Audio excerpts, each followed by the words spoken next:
thanks a lot. Thanks a lot, Rohit, for joining today, and Ketan, thanks a lot for joining today. For our audiences, this is the 11th episode that we are doing at Culture Club, and Culture Club is a community by CultureMonkey, and CultureMonkey is, I mean, to give a quick description, the problems that we're trying to solve is when you decide to listen to your employees continuously, you have multiple problems where you will have diverse demographics to deal with. You have multiple sentiments coming from various teams within your organization, especially you have offices across the country, right? So CultureMonkey is one platform where you're listening to all of these people, top down, bottom up, and you will be capturing a lot of data. And yet this data is useless if it's not helping you derive any meaning out of it. And on top of it, if you want to act without acting on those data, there is no engagement going on, right? So if you're looking for one platform that solves all of this, that's CultureMonkey. And on top of it, we understand that we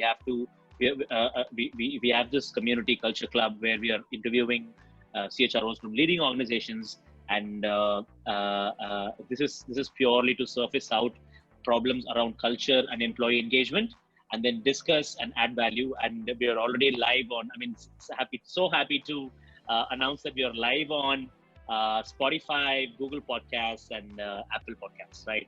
So, so happy to take this forward, and there's more and more. The next 10 episodes are already lined up, audience. So I think this is getting more amazing. So thanks a lot for Rohit and Ketan for joining today. So Ketan, back to you. Thank you, Senthil. Rohit, welcome back. Welcome again. Thank you so much for taking out time for this. Means a lot to me. Definitely means pleasure. I have at least people from HR whom I can request and they can come for a conversation on such interesting topics. So thank you so much again, Rohit, for being with us. It's an absolute pleasure, Ketan and Senthil. I mean, you can see the smile on my face. I don't know. I'm in my heart. I'm doing the Macarena. Yes. The culture club, CultureMonkey. I mean, the word culture is so important, and we can spend hours. It's a subject very close to my heart. And I'm more than happy to be here. I could take time out any day of the week, any week of the month for a subject like this. And, I also learn, every time I speak to someone and someone speaks back to me, while I'm sharing my knowledge, I'm also receiving knowledge. And I'm here to share and receive both today. Wow, thank you. And for the audience, for people who are listening, we have today a very special guest with us. His name is Rohit, and Rohit is Senior Regional Director for an organization called Syniverse. I met Rohit a few months back I was fortunate enough to be sharing a panel with him on something around digital HR and so it was about digital millennials, and there were like some of us, the younger generation, who were trying to learn and understand what it takes to do. And then we had people like Rohit who were sharing their point of view. What an amazing conversation that we had, a lot that I picked up. And since then, I've been exchanging a lot of digital notes with him. And then a few days back, I was able to speak to him. Now, before I get into and share more about Rohit, this is something very interesting and one thing that I learned from him. And I was amazed to see that somebody carries that point of view. Now, what he does and what a kind of challenge that he has taken for himself, saying that people who have worked with Rohit, when he's been a manager or a leader, he wants to report into them at one point in time. Now, this demonstrates the kind of investment he would be doing to help them grow, and of course his ability to learn and appreciate that everybody brings something new and something fresh to the table to learn. And we heard that when he said that he's here to learn, his first thing was, I'm here to learn and then share. So I think I can a bit understand what makes Rohit who is. This was amazing, Rohit. I still, these are some of the conversations, which we carry. I will carry throughout my life, but a message well taken. And if you go to Rohit's LinkedIn profile, probably the shortest description I have ever seen, it says adding value every day. Wow. And I was trying to figure out more, understanding more, but I think this made me understand him from start to end, his core purpose, mission looks like and seems like to be about adding value every day. When I say every day, I'm sure Rohit would talk about that. It definitely would mean every movement to every person and anybody he's coming in contact with. And perhaps the reason he's here. Now, Rohit has also worked with brands like Ma Foi, HSBC, GE, and Accenture, to name a few. Right. He's a champion when it comes to transforming talent and organizations. That's something he says he specializes in. And yeah, Rohit, welcome again to Culture Club's E-Club Masterclass powered by CultureMonkey. And thank you so much for your time. One of the reasons I'm here, Rohit, is in fact, there are two. One, I do get to interact with a lot of HR folks and learn and understand and get a perspective. Second, when Senthil has spoken about that, I at Rentomojo, so I take care of people function for a startup called Rentomojo, and we partnered with CultureMonkey for understanding our employees and creating action plans. And honestly, I fell in love with the product, but that didn't end there. When I met the team who actually were trying to solve this problem, I was amazed to see that it's a bunch of engineers who are trying to solve a real problem because they experienced that as an employee or as a leader or as a manager. And they said, why don't we actually use technology to solve for it? So that's where I thought, can I partner with them? Can I help them bridge the gap between the product that is required and what the consumers or the future consumers or the leaders are expecting and anticipating this entire piece and the industry about engagement and culture to move to. And if we can bring them together and create something which can create a lot of value for everybody. So that's why I'm here. And Rohit, welcome again. Yeah, I think the audience would definitely love to know more about you and about your organization. Sure. If that's fine. Sure. So first of all, thanks. You've said welcome 4 times. So that I now feel super welcomed. Okay, right. So thanks a lot. That's a part of my script. Yeah, right. So it's my pleasure, privilege, and honor, all three, to be here. Right. To be very honest, and you've said nice. Thank you for your kind words. Nothing spectacular. Yes, I like to add value every day to everyone around me and to myself. Right, because the more I add value to myself, the more I can give. Is my concept basically. Right, you're spot on. One dream of mine, one of my bucket list things are to report to somebody who's reported to me, and to reverse learn. Right, once in my life, I want to. It's a mission for me that once before I call it a day, I want to work under the guidance of somebody who once in my career has worked for me. Right, so I want to reverse learn. That's an aim, and it's just it's one of those things you set out as a goal. Right, so that's there. About the organization, I work for Syniverse Technologies. It's a telecom tech, product company. It's been around for 30 years, but in India for the last 10 years. Essentially enables interconnect and interoperability between mobile operators. We have around 800 mobile operators who are our customers. It's a very niche kind of business. And, I worked in large and mid-sized organizations, and somewhere I think I've spent almost a decade here. Sometimes wonder if it's, is it too long? But yeah, I mean, it's as long as you're enjoying what you're doing, time is inconsequential, right? And that brings me to the very subject which we are here to discuss: culture, right? What makes employees tick? What makes employees happy? You're figuring out, how to engage and motivate people. So engagement, motivation, all of this, for me, the underlying fabric is culture. And basically, in the underlying fabric of culture, it's about being human. It's about human interactions and relations, right? I was talking to a friend the other day, and I told him that, it reminded me of, while we were talking, I said, I remember a movie called Tare Zameen Par, right? There's a movie which Amir Khan has acted in. It's about a dyslexic kid, about a decade or so old. In that, there's a scene where the boy is sent to the hostel, and the father comes to visit him. And he tells the teacher, who's Amir Khan, that, I bought him lots of stuff, I've given him goodies, and all that, hum khayal rakhte hain. So I still remember the dialogue very clearly. Amir Khan tells him, Mr. Awasthi, aapko malum hai khayal rakhna kya hota hai? Just by giving gifts and providing money, that is not called khayal rakhna. Khayal rakhna should come from the heart, right? And that's what I always tell managers, people leaders, colleagues, that boss, people will see through bullshit. People will see through, those fake, things that you want to do. Be genuine, be honest, be genuine, be real, and be in the moment. Spend time understanding people, right? And I just kind of, it struck me that that movie had that particular very, it stayed with me. Like, things stay with you in life. That's something that stayed with me, that, do you know what is Khayal Rakhna? And I tell that to every leader. Do you know your people? Do you know what makes them tick?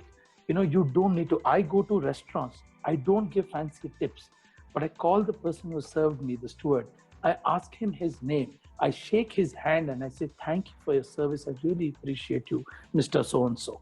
And then when I hand over a tip, they say, no, sir. You're one of the few customers who called us, asked us our name, found out where we are from, and thanked us with a handshake, and a personal. This is bigger than any tip.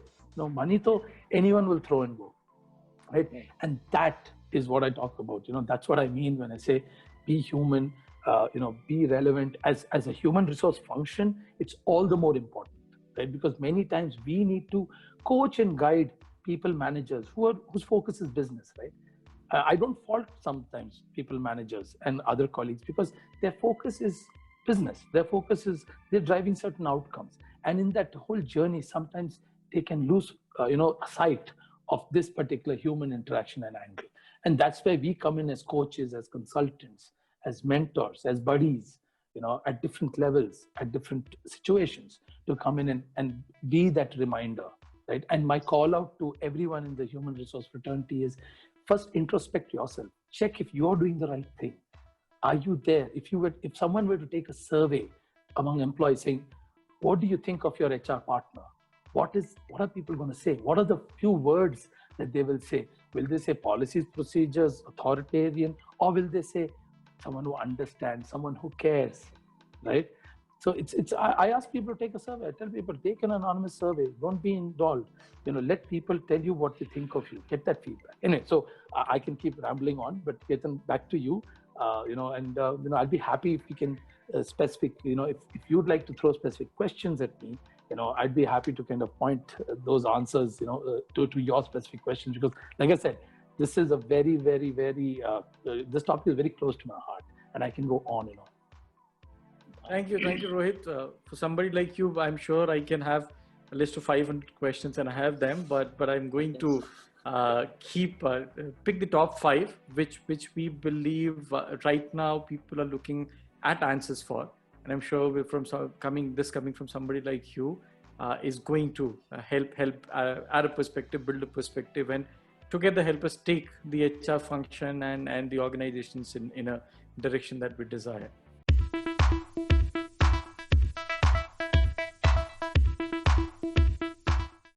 So the first one that comes to me, Rohit, is now, what challenges do you think the CXOs, and this is more to understand from the business folks, they're dealing with, especially with the onset of COVID, where the world has completely gone remote. What impact, what are the things that you're seeing on the matters of culture and engagement something like this has created? What challenges do you think they're facing in the newer, very, very digitally connected remote world? I'll break this answer into a few parts. First of all, I want to categorize the leaders globally. There are people who are leaders because of their age demographic. They're old school from thought process. I know leaders. I worked with leaders who feel that this whole concept of work from home is rubbish. Collaboration can only happen when you're physically present in the office. And I've also worked with leaders who feel, no, there needs to be a mix. And I've worked with leaders who feel that, I wonder why we even have offices, right? So I've worked with 3 categories of leaders. So, and this answer has to be specific for each category, right? Those who are challenged the most are the first category, who feel that, collaboration can happen only in person. And of course, this whole, what has happened, what COVID did to us has kind of, made a paradigm shift in that thought process. Even those people, naysayers, have actually moved the needle. They've understood that you can be collaborative. But that said, I think for me, the largest challenge is whatever said and done, Ketan. I love the fact that we're talking to each other like this, but would I, any given day, I'd prefer you sitting across the table too. Any given day, right? I want to hold your hand, shake it, feel you there. This is the best alternative. But given the opportunity, I'd say, hey, you know what? Why don't we meet on a table and discuss this, right? And so that's one. Second is, I think the world was not ready for this, right? Many corporations were not mentally prepared. They had the infrastructure is in place, which is why, thankfully, we have your collaborative tools like MS Teams, Zoom, Skype saw a revival happening. So this, but I think the mental preparedness wasn't there. And that has definitely come in as a challenge. Another thing which leaders, I have my own, in my organization, leaders reaching out to me saying, it's the lines have got blurred. Employees and leaders both are feeling the pain of, are we working from home or are we living in the office? We don't know. Sometimes you have to question that, right? I think sometimes I feel like I'm living in my office. I don't think, there are days when I feel I'm living in my office, not working from home. And of course, there are family and emotional challenges. I think leaders themselves are also human beings. You have to understand that. Just because you're a leader, yes, you have to take care of people, you have to understand, but you are also a human. And most leaders, probably because of, and given an assumption that many of them may have, be in an age bracket of 40 to 50. I'm sure there are young startups where, even 25-year-olds and 30-year-olds are business leaders, notwithstanding. But for the most part, there's an age demographic which comes with a certain family pressure. There are so many other factors that come in. So for me, it's about, the opportunity, the missed opportunity of personal connect between people, the world not being ready for this hit that's happened globally. Leaders, first 2-3 months, they were kind of grappling with that. Of course, now it's become the new normal, as we call it, right? And the blurred lines between family time, personal time, work time, those lines have got very blurred for everybody, and even the leaders are impacted by that. So I would, that would be my response. But again, it depends on what kind of leadership thought process leaders have, and those who've had a more flexible thought process adapted quicker. Those who did not took some time, right? And that whole change management journey that happens to beginning. But that's, in my mind, that's been the largest challenge that this environment has brought. But I'm sure you'd also have some thoughts on that, and I'd be happy to hear your thoughts. Oh, I have a collection of thoughts now that we have met a lot of people, but my individual view from the HR side is that one, you're right, the world was not ready for it. Having said that, there are organizations, and if you look back, especially because I've worked a lot with retail and sales-led organization, remote working existed. Sales team, they're not supposed to come in, clock out and do that. End of the day, it was very result oriented. So you get the result, now you're doing it in 2 hours, 20 hours. I don't care. I think sales existed. A large part of technology offshore, the people working offshore or in different countries and all, or remotely, I think it existed. Just that, very important. It suddenly took the world by surprise. What I've realized is that the younger organization found it easier. And you rightly said, because when I look at myself, I'm midway. I was like, will it work, not work? My personal preference is that human connect. But with time, I've started to realize that it is going to be a very hybrid based model. Now, after understanding the benefits of what is happening, and personally, I'm able to reduce time of travel. I'm still able to structure few things, manage things well, and a lot of time with family. I do realize that there is a value that it brings in.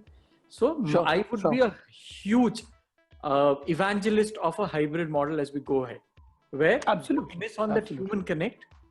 And but which is extremely important. So if you ask me, if there's one thing that should be non-negotiable, is the power of human connect. We are biologically conditioned to meet people, get exchange that pleasantry and feel good about that. So now for me it is working because I have 5 people in my home, but that's not the reality with a lot of younger generation millennials. So if you have people at your home, I found that to be relatively easier, provided your infrastructure supports. But younger generations, they've been staying alone in PG and guest houses or a single house, they're finding it very difficult. The external social structure is impacted and the organization. But the most important thing and one thing that I will always cherish is suddenly people realize why and how offices are important. From a lot of people saying, hey, why do I need to go out to office and happens this, happens that, happens. But we now realize, at times the absence of something creates a value of that particular thing. I think that is what is happening to office. We all know that human connect has been helping us, energizing and going through it. But absolutely bang on. So that's my individual view, that the future is going to be of a hybrid model. Some have adopted, some are still learning to. Some may still want to come back to their old ways, and the world would be I think overall, if the world becomes better, that's a progressive movement, I would say. You're spot on. I think hybrid is the way forward. There will be a good mix of both worlds, and that's how it is, right? What is the prudent thing to do in life? Always pick the best of all worlds. And here's an opportunity: pick the best of both worlds. Merge it. Make it fungible, and and benefit from it. And I think, yes, this has also brought in so much appreciation. We can obviously talk about the positives of this. These are the challenges. There are a lot of positives that have emerged, from this whole episode. Like you said, people have started appreciating family. We've actually forced families to sit and come back to the table together. Literally. I'll talk about myself. I mean, my schedule was different. My daughter's schedule is different. She's a 10th grader now, right? The missus had her own schedule because I was either stuck in traffic, not able to make it on time. Oh, being in Bangalore, you'd empathize with me, right? The traffic is the biggest woe that we've all been happy to live without. So, but today there's an opportunity. There's breakfast happening together. There's lunch. There's dinner happening together, right? We all have our Zoom calls and we all have a network, but and I feel, I strongly believe, and I even make that in the workplace, at work, I always eat with my team. I say the family that eats together stays together, right? Small little things have really been positive. I mean, for me, the largest positive is the avoidance of that traffic situation. There are people who had to travel 1.5 hours to work one way, so that's happy. There's family time, as you said, there's appreciation for that family time. And I've started understanding my daughter better in the last 6 months than I've ever understood in the last 3 years. I'm being very honest about it. I've started understanding that teenager because it's given me the opportunity to invest that time with her, which otherwise which would have been invested in Silk Board or Tin Factory, in traffic. So there's some positives, distinct positives are there. No, I'm glad you spoke about that, Rohit. So, and you did speak about a lot of introspection and personal time and looking at what we were doing as a daily schedule changing. And I like when you said that your connect with your family has moved to a level 2. I was having an open house and I was co-hosting the session, and I had no idea that these two actually sneaked into the room. They were literally dancing at the back. And what happens in Zoom is, if there are too many people, then your screen is a miniature screen on the right. So I was never paying attention to that. Yeah. And then I realized that there's somebody who's patted me on the back, and I look back and I get my share of chocolate. So the elder one went to the fridge, got a bunch of chocolate without telling mama. It was that I understood in that 2 seconds that it's like I'm being bribed to say, okay, shut up, eat your piece. Shut up. And suddenly I realized that because a lot of people started commenting, say, hey, we want chocolate and we're liking the dance. I said, what dance? This is a serious meeting. And but I've evolved. I think I've been, for me, my space, and that, like, when you're working perfect, be there, has been very, very important piece that I've developed for myself, and I'm changing it, and I'm glad I'm changing it. My usual response would have been, hey, wait, I'm on a call. Oh, yeah.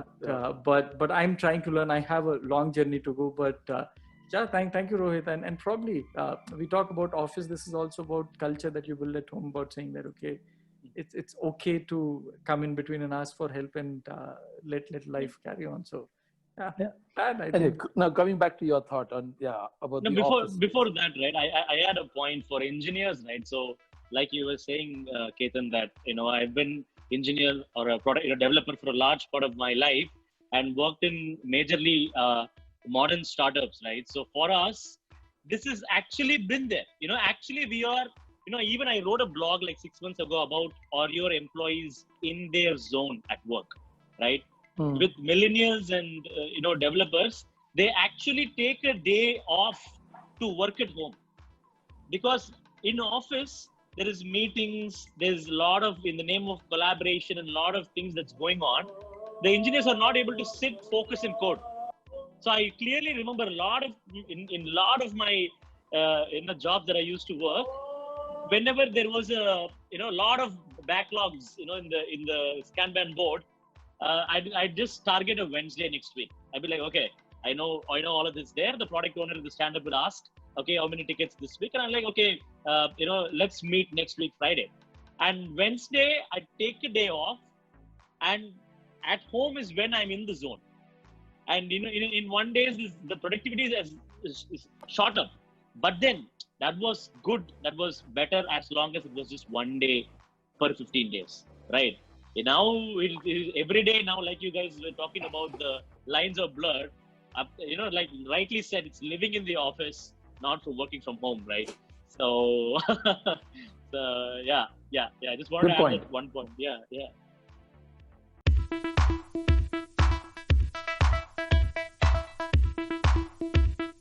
So my question, and I'll come to my response and sharing my view. But Rohit, my question was, so you spoke about a few silver linings that you saw for yourself at a personal level. Now, from an organization perspective, do you see there's a change that you've always been wanting as a HR professional for the organizations to imbibe and move ahead with, and somewhere this change, this transition, this something which came from outside and impacted us, created that silver lining? Is there something that you want to share on that? Yeah, so I'll talk about my organization itself, and I know there are many others. When I interact with them, they say the same. So one is it's forced a mindset change. The good thing is, had this not happened, I think there were many organizations that were still stuck in that thought process of this can't work, right? Not on a long-term basis. 1 day, 2 days a month, okay, but not on a continuum. But it worked. It worked. Productivity went up. So few things that we observed is productivity went up. So we've never had this kind of productivity ever in the existence of the organization. Through the roof, right? We could control costs. We've given up some space. We've already given up some space. I know if there are real estate people on this call, they're going to be calling me bad words at the moment, but we've given up some space, right? We can contain costs. We can have higher productivity. There's been a cultural mindset change that, people can work remotely. I was talking to a relative who does, classes, online classes. So he runs a company called Crack Verbal, right?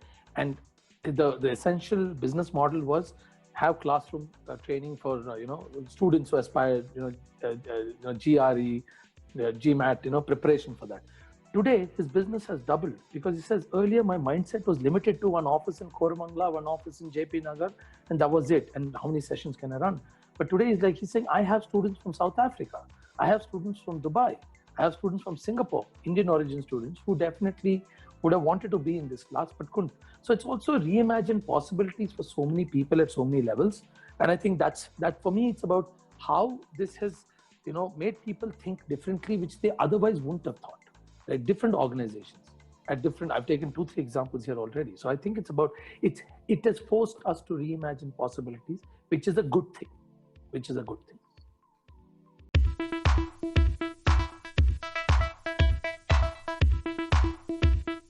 How is this going to redefine, or how is it redefining HR already? What does this mean for the HR fraternity? And you've been there, you've led from the front, you've understood a large part of what it takes and how it takes.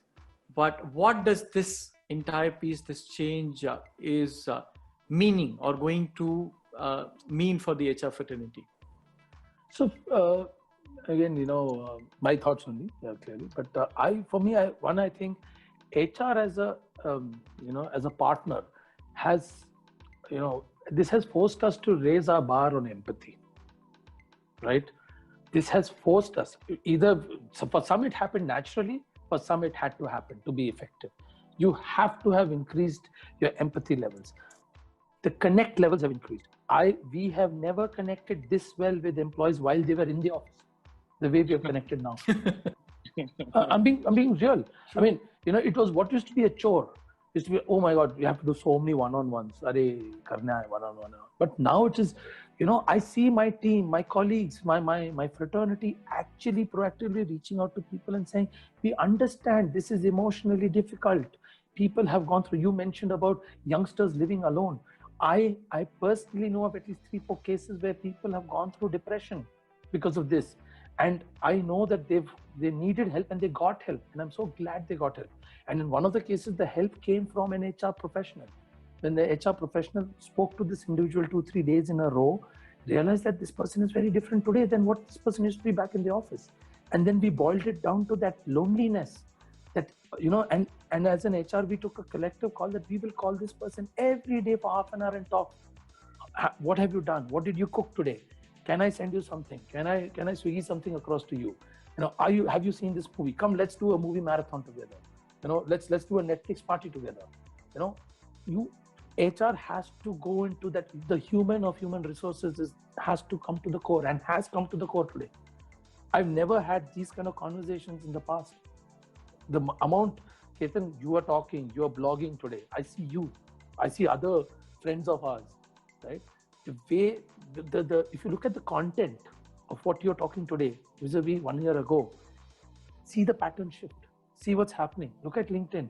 The content is shifting. The pattern is shifting. Because people are now more aware. There is more connect. There is more understanding. There is more empathy. And there is more human interaction.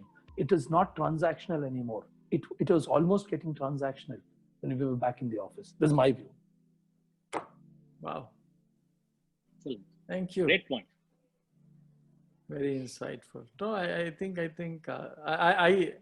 that human connect, or the human in the human resources, and empathy coming back to, or actually shooting up, are the things that I could resonate back to. And thank you. And that's big. And the reason it's there is because we are also going through it. So even the human resources are humans, right? They also having the same issues, same depression, same stuck at home, same cabin fever is hitting everybody. Yeah. Right? And then when you understand it, you kind of you want to help, and when you help somebody, it makes you feel nice.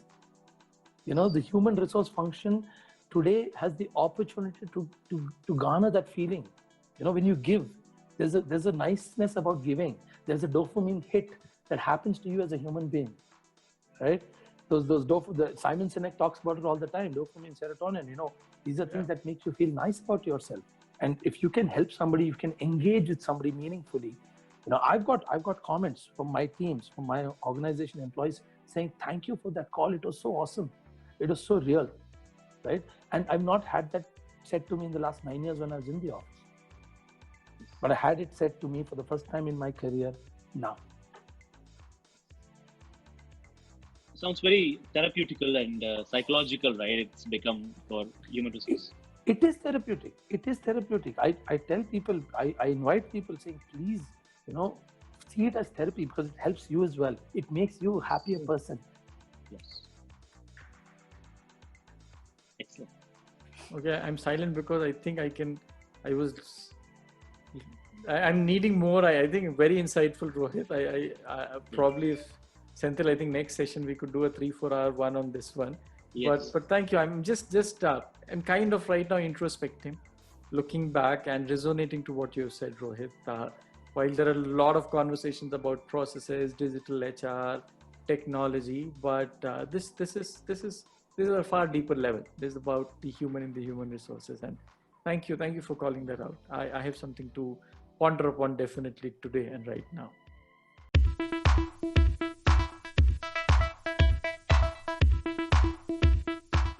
Now, what is that one message in this transitioning, in this changing time you would want to take and tell to them for them to become better, use this time better, and come out of this with becoming a better version of themselves? So what would be that message you would want to give to people as individuals? So, like you do this a lot, Ketan, you introspect a lot, right? So I tell people, use this opportunity to reflect and introspect. and understand what has happened to us in the last 6 to 8 months. How has it been different for you as an individual, for you as a professional, for you as the father of the house, the husband, whatever you are? How has this, and what kind of behaviors made you a better person and what made you worse also? So this has also brought out the worst in many. Me, myself, there are times when the number of arguments I've had, right? I mean, believe me, today, after the lockdown was over, my wife was very, very, very keen that I take a break. Go to your cousin's house. Go stay a weekend. Take that break, please. I mean, imagine your wife telling you go. It's a dream for a guy. So we need, I think, I personally feel this is the opportunity for us to introspect. My message to everyone would be reflect on what worked, what didn't work, because one day in the near future, the world will come back to, slowly come back to the old normal. Yeah. Right? The styles of working may change. We may still be there may be a lot more work from home than before. There may be a lot more remote collaboration than before. Agreed. But slowly the world will inch back towards what we call the old normal, which was there. Right? It may be in a different format going forward, but it will come back. So as we go there, I think it's time for us to look at, here's an opportunity to say, okay, what worked, what didn't work? What are the behaviors that I exhibited that made other people around me happy? What are the behaviors that I exhibited that made them not so happy? The mad, sad, glad approach. So what about me made people mad? What about me made people glad? And what about me made people sad? Look at those three things. And you can apply this to personal space, professional space, any space. And this is an opportunity to look at that in a very introspective fashion. That would be my message. Yeah, I really think you shouldn't stop talking, sir.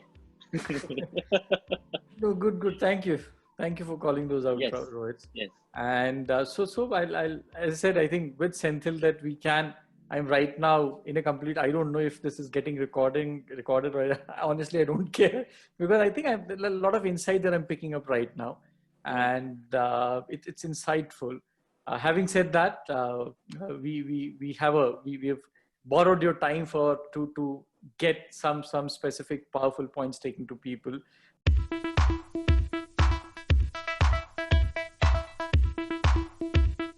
Now, when me and Senthil were talking about, we said, is culture moving towards e-culture? And whenever we add e to something, there is a digital element, there is a remote element, there is a virtual element that gets added. Do you think it is there or it is going to happen? What's your view on the matter of culture now in context of remote working? Is e-culture already there? It's already there. I mean, what is e-culture? What is e-culture? I mean, first of all, what is culture? Culture is the way you do things. Every organization has a culture. And it's alignment of the human to the organization. Now I'll take it in the context of an organization. It is about alignment of your values, systems, thought process to an organization's culture statement. Today, I think the strongest alignment, and I know this probably makes me a little unpopular, touching a little, dangerous territory. But I think one of the strongest alignments of cultures I've seen is in terrorist organizations, right? I mean, a human being is ready to give up his life for the sake of that one culture. That is called alignment, right? So I would first say organizations have to find that cultural alignment, or employees have to find the cultural alignment with an organization and find, culture statement can be very broad. You may not totally align to it, but you have to find parts of it which you align with. Not every human being today, if you look at large corporations like the GEs and the Accentures of the world, they have lakhs and lakhs of employees. Can 5 lakh employees align to one culture? No. But can each one of them find something in that culture statement which they can align with? Yes. Nice. Right? So first of all, what is culture? And then what is e-culture? E-culture is, like you said, you make it digital, then it becomes e-culture. No, I fundamentally feel e-culture, culture, the semantics. For me, that's nomenclature. Right? For me, it's about, yes, whether it's digital way of doing it or a personal way, in-person way of doing it, you have to have a cultural alignment. And yes, it's very important for organizations to focus on that. I think somewhere in the whole, melee of growth and expansion, I know organizations which have a culture statement, but hey, when you're bringing in talent, are you evaluating that culture? No, you're evaluating C, C++, Java, Hadoop, right? And so-called HR round, we did the HR round. What is in the HR round? I've sat through HR rounds. How many HR rounds where I really challenged recruiters today that how many times have you had an HR round where you've rejected the person based on culture? No, you've rejected because he's had too many job changes, because the CTC expectation is too much, because he spoke rudely. But where is that cultural perspective? I think that cultural perspective has got lost, and now is a great opportunity to bring it back to the table, right? And say, yes, this is the kind of person we want. How many people are even doing, soft skill assessments? We're all doing tech assessments. I don't know at the time of hiring how many companies are really investing in saying, let me do an assessment of this person, right? Which is not a technical assessment. Is there an FIRO-B? Is there F16? Is there so many other products are there? HR product tools are there in the market, right? They're all being used during promotions. They're all being used during growth. Why not at the point of entry? Yeah. Right. So for me, yes, e-culture exists. Culture also exists, and this will continue. So we have to, yes, I think from an opportunity perspective, right, for organizations, such as the ones which Senthil runs, I think here's a great opportunity to go digital, right? Take this to a digital platform, leverage digital, make it e-culture, and the world needs it, because what's happening today is the millennials, the next, that's coming in. And again, I'm going to quote Simon Sinek on this, because it made sense when he said something and I believed it. He said that the millennials that are coming out now are so used to texting, they've forgotten how to talk. Yeah. They've forgotten how to talk. They're more comfortable. My daughter is more comfortable texting me than talking to me. We're sitting in the same house. She would rather text me. She would rather interact with me on Insta than in person. These people need, here's an opportunity for us to train them on, cultural values of collaboration, of talking. I think 10 years from now, organizations will be grappling with a whole different problem. When I started my career, communication was not the problem. Collaboration was not the problem. It was technical skills that needed to be taught. It was, partnering skills that needed to be taught. I think the next generation will need a very basic level, like going back to school and teaching people, hold your partner's hand, talk to him, look him in the eye, eye to eye. Look in the eye and talk. These are things that will happen. So yes, the e-culture exists, culture exists, and it will continue to exist. And here's an opportunity for us to look at nuances of culture that we need to promote for betterment, and focus on those. And we can use the digital format, because they are all the current generation is totally digital. They're digitally very savvy, aware, which is a good thing. And e-culture, it is a default. There is nothing going to be no e-culture. Everything is going to be e-culture going forward. True. Thank you. In fact, to conclude this question, my point in one of the conversations, somebody beautifully said that earlier, the culture was limited to at least the office infrastructure or the physical framework. Now, the home culture and the office culture is sitting in your house. Yeah. In some form. I think that's a new one that people are trying to work together and build more inclusive culture. So at least for the families have started understanding the organizations better. Organizations have started understanding the families better. And somewhere I think the culture element is extending and spreading its wings in a larger dimension, brings new set of challenges. But as Rohit was saying, every challenge is an opportunity. So what can we do and how can we make it better, and what can we learn from it is going to make at least 10 years later, when we look back, I think we would have either two things to say. What are the great stuff that we built, or we would simply say, hey, we had an opportunity and we killed it. So I think these are the only two outcomes that we could expect. But Rohit, thank you. This was phenomenal.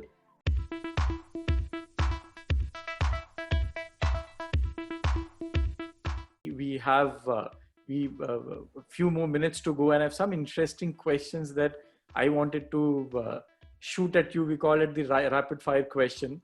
Sure. And so I'm hoping, looks like you're ready, but I hope you're ready, Rohit. Well, I am.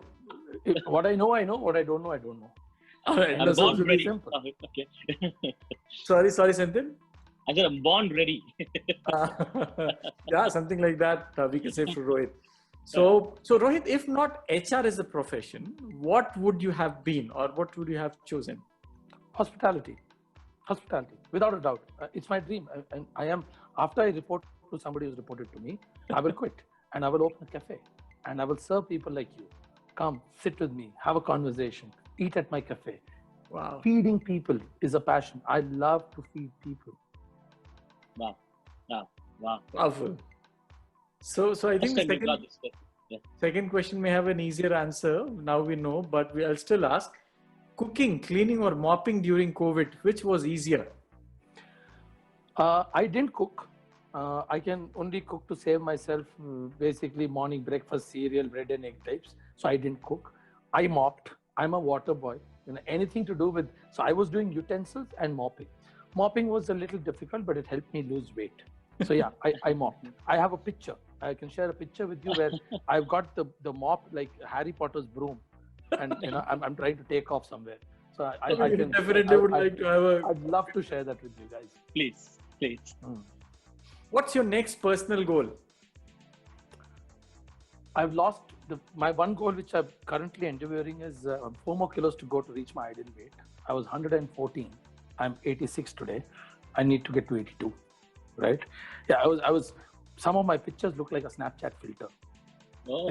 People can't believe that's my face. It was that big. Yeah. Right? Oh. So my personal goal is to lose weight, but it's also to help the community, to help as many people as I can. So I haven't yet put a finger on which way I will help, but I want to help the community, whether it's underprivileged children, whether it's girl-child education. I haven't chosen my cause yet, but I want to choose a cause and make a difference. Wow, thank you. Which book or the book that had maximum impact on you? If they're more happy. No.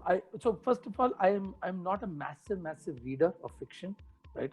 I'm not, and I admit it. I'd rather watch a movie based on a book than read the book. Of course, there are two schools of thoughts. Everyone else who's a reader, including my wife, tells me you are mad. You don't know what you're missing out. But I'm like, okay, that's my quirk. That's it.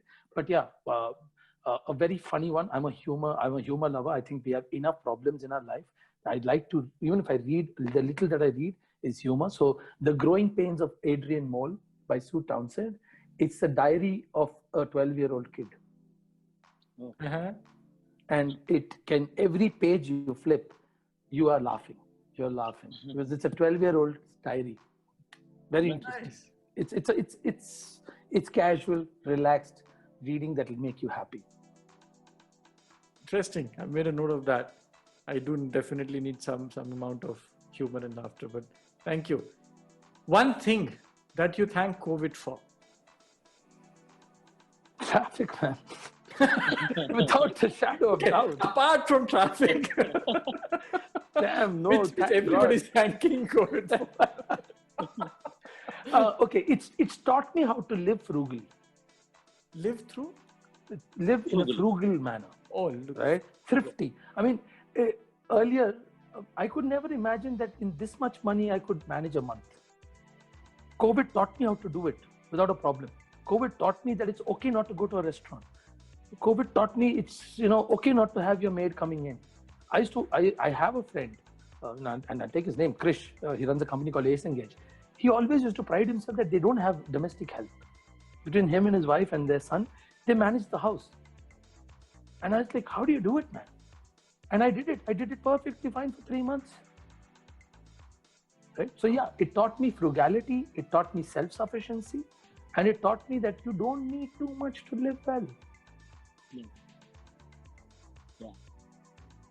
So that's my response. Wow. Rohit, thank you so much. That's all from my side as of now. I think Senthil, we would have to prepare a list of those 500 questions and get back. This was one of the most amazing conversations that I had. Rohit, thank you. I know welcome was 4. I want thank you to supersede welcome now. This is out of script, but that's the kind of value I have gained today. And it was pleasure hosting you. Senthil, thank you so much for this opportunity. Yes. Over to you.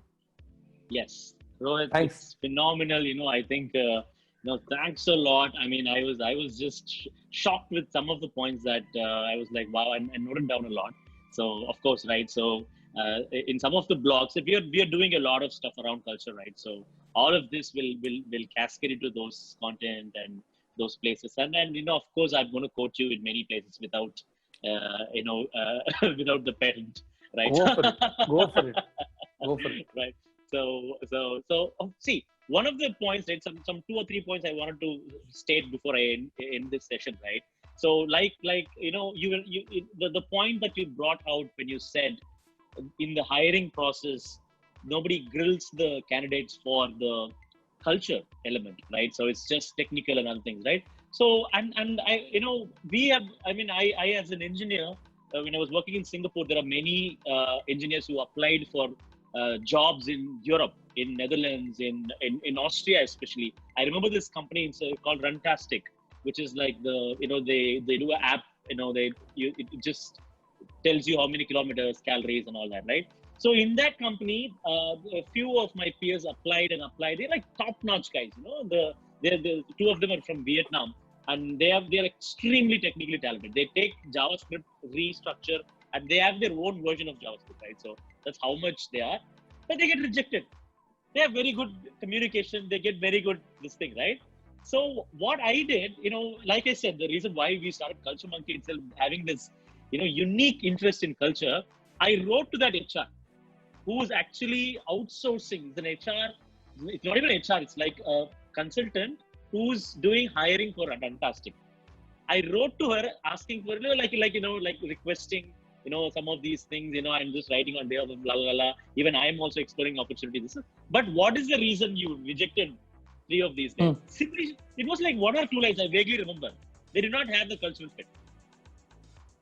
Right. Yeah. So yeah. that's when you said these points, I was like, wow, that's something that largely companies don't do. And yeah, you want to say something? No, I'm just saying, I'll give you my personal example, my life. Thanks for sharing life examples. So, and my call out to everybody is always the most powerful example you can share is your own. And thank you, Senthil, for sharing your example. And I'll share mine. I was once rejected by a fitness chain. I won't take the name. India's very popular fitness chain 10 years ago when they were starting off. I was rejected for an HR job because I was unfit. They said, how can we have an HR head of a fitness chain who's unfit? Yeah, right. I had all the qualifications for the job. It's perfect. I would think like a millennial. I was youthful in my thought process, energetic, everything which they wanted. But they also said, we want every employee of our company, right till the guy who mops the floor of the fitness center, to be a fitness freak. That is alignment. That is where the culture comes in. So yes, I have been rejected myself. Yes, exactly. Right. So I think that's the reason is culture is not something that you can scientifically, take or cut and view, or, your sensory organs can't really perceive culture very simply. Right. So that's the reason why, there's a lot of, it's really messy and really complex to measure as well. So, all right. So I think we've come to the end of this session. So thanks a lot. It started with your LinkedIn just saying adding value every day, and you doing justice to what you said, to added value, a lot of value to this session, to all of the listeners and us as well. So thanks a lot for your time, Rohit, and thanks a lot, Ketan. It's been an absolute pleasure. As a parting note to the listeners and to you guys, I'll say only one thing: culture is very important. Just a small example, I sat with a group of youngsters and asked them, tell me your dream company to work for. Someone said Google, Facebook, IBM. Tell me why. Every single response was linked to culture. Nobody said because its share value is this much. Nobody said because it's multi-billion dollars. Nobody said because it has a presence in 50 countries. Everyone said because of practices and certain practices which they have, which are directly linked to culture. Right. So culture that is the importance of culture. You're doing a great job, Senthil. My best wishes to you and your organization. Someday we'll meet. So I say thank you. I say shukriya. I say vanakkam nandri nirudi vaanga. Right. And on that note, signing off. Thanks a lot, guys. It's been an absolute pleasure.